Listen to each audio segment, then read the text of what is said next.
pictures look straight out of a Hindi movie or a Punjabi movie, and here I'm talking about the entire chase which we saw over television of Amritpal Singh,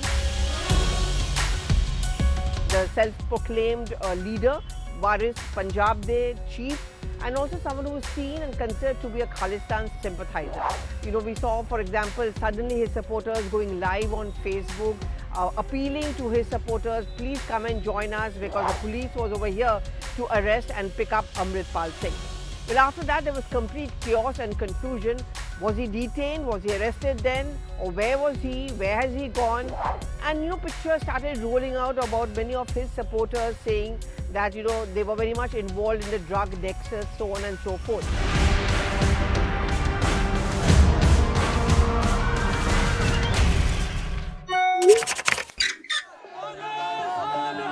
But this week on One Take, we're going to talk about a larger picture. Now, like many of us, or many of you, of course, for example, who may not have seen what happened during Operation Blue Star in Punjab, those dark, tragic, dismal days of Punjab, will be wondering whether the state is descending into chaos and is this something which is unusual. Unfortunately, Punjab has had a checkered history, a history of tragedy, a history of political vacuum and complete confusion, and centre at times having got it wrong. We're talking about the days of the Khalistani movement, the Bhindranwala movement, and of course, as you all know, the Operation Blue Star, which was unleashed by the then Prime Minister Indira Gandhi because she wanted to clean up one of the holiest shrine of the Sikhs, which is the Golden Temple. That, of course, gave rise to a complete chaos, and unfortunately, she lost her life also because she was assassinated by two of her Sikh bodyguards who were angry because of the Operation Blue Star. Why am I talking about it? Because many people consider the present situation in Punjab as a possible repetition of what it was then during the Operation Blue Star or the Bhindranwale and the Khalistani movement peak days. When I speak to many people on the ground, they say that the situation today in Punjab is very different, and therefore it's a bit and tad unfair to compare the situation to them. But let's talk about the political situation in Punjab. Well, you have here a new party, a relatively new party, which is the Aam Aadmi Party, first time round coming to power in Punjab. You have the older seasoned parties who have seen power in the state, like the Congress, like the Akalis, and to a certain extent the BJP, waiting in the wings and watching by at what is happening. Now, I remember when AAP was beginning its campaign and Rahul Gandhi had himself gone to Punjab to campaign, he had accused Arvind Kejriwal of hobnobbing with the Khalistanis. In fact, on stage he had said that Arvind Kejriwal was actually meeting up with the Khalistan sympathisers, taking funds from them, and the accusation on AAP was that if they come to power, it would be the return of those dark days of Punjab. And now many are saying, see, we told you so. The fact is that these people have been encouraged by the Punjab government. There is a state of political vacuum despite the fact that the government is a relatively new government in power. And also you have a sitting chief minister, you have a government in place. So how can you talk about political vacuum? Well, not doing anything, not making too many statements are often seen as example of things going wrong or politics going wrong in the state completely. To my mind comes a lot of things, and Punjab is one state I feel very strongly about because I've always covered the state elections. And I've seen that Punjabis are completely different. The Punjabis we see over here, for example, in national capital, are completely different from the ones we see there in the state. You know, they are plural in nature. You know, any attempt at polarization, one community against the other, that has never worked and does not really work in the state. There are examples we know in history where the gurus, the Sikh gurus, have actually gone all out to ensure the Hindus, for example, are safe and they are taken care of. So the Sikh versus Hindu narrative is something which never works in Punjab.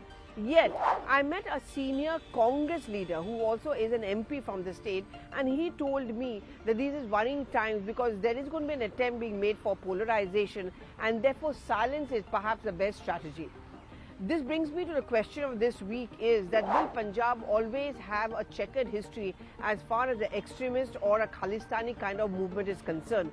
What is it that is wrong in the state which actually gives supporters to people like Amritpal Singh? Why is it that he is able to involve and attract a large number of young Sikhs?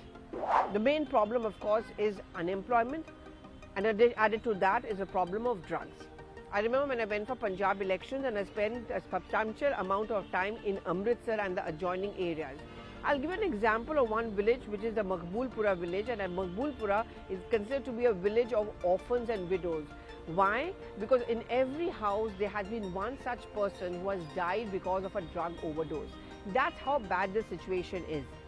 One of the most biggest buildings and flourishing ones in the heart of Amritsar is that of a rehab center.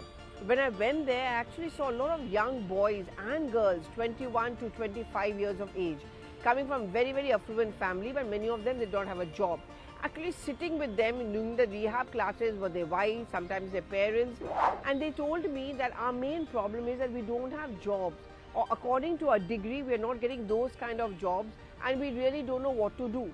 So in the evening when we hang around, we sit and chit chat, and often we become vulnerable to drugs, become the habit with us, and it leads to a drug overdose in many cases.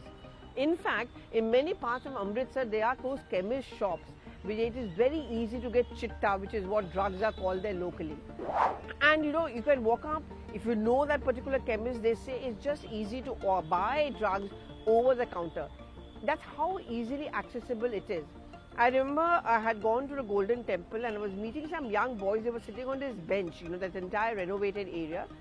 And they were just sitting there. This was around 11:30 in the morning, a time when you would expect them either to be in college or working. And I started speaking to them, and they told me that, we don't have a job. So we leave home in the morning. Our parents think we are working somewhere, looking for a job, but we don't get it anyway, and then we go back home in the evening.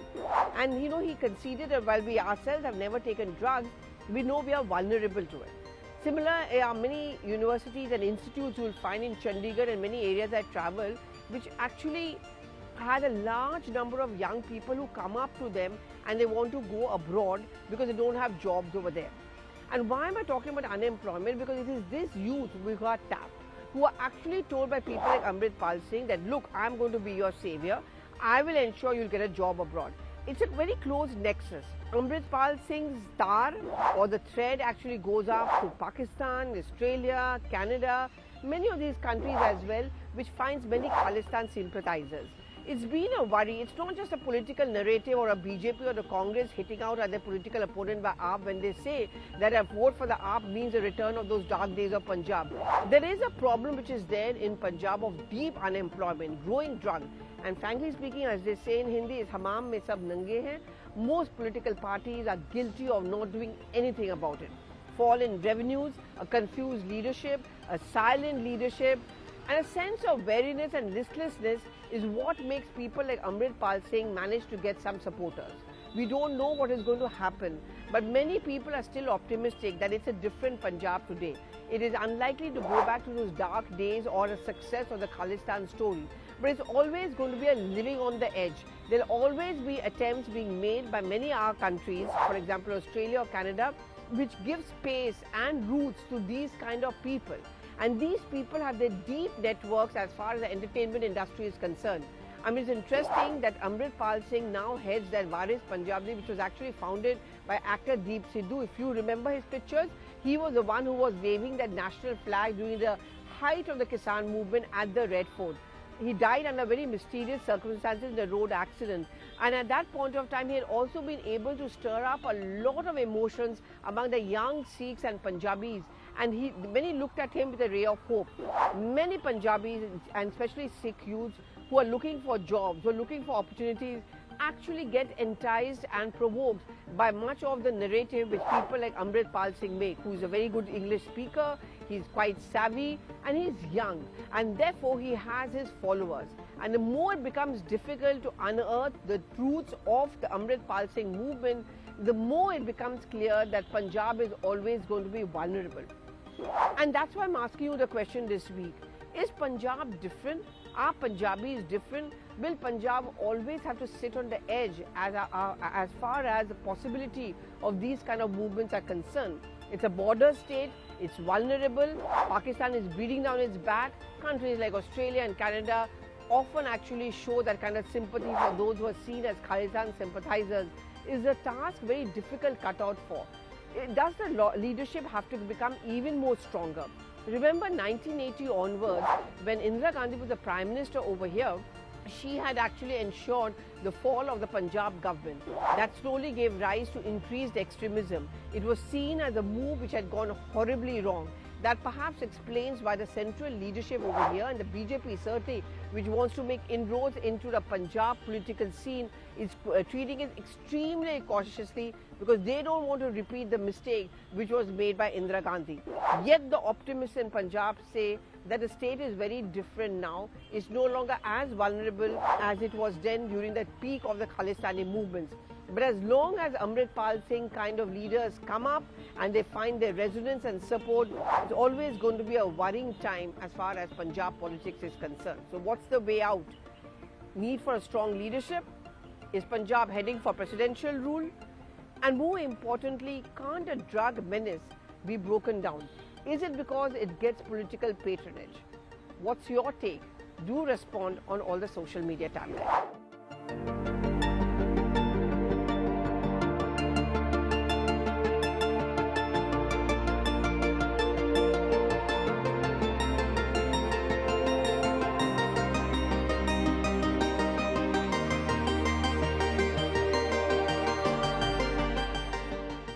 Thank you so much for watching.